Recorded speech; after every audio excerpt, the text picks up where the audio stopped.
السلام علیکم ورحمۃ اللہ وبرکاتہ۔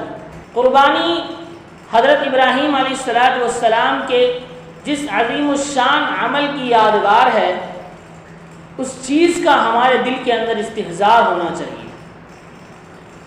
اس حقیقت کو ہمیں سوچنا چاہیے کہ یہ سب کچھ جو ہم کر رہے ہیں یہ محض اللہ تبارک و تعالیٰ کی رضا کے لیے کر رہے ہیں۔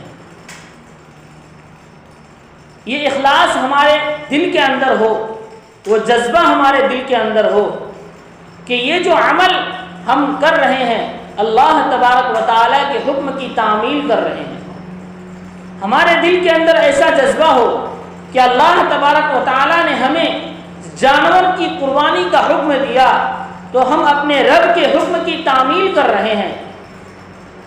اگر اللہ تبارک و تعالی ہمیں یہ حکم دیتا کہ تم اپنی اولاد کو اللہ کی راہ میں قربان کرو تو ہم اللہ تبارک و تعالی کے حکم کی تعمیل میں لبیک کرتے۔ یہ جذبہ ہمارے دل کے اندر ہونا چاہیے کہ اگر اللہ تبارک و تعالی ہمیں یہ حکم دے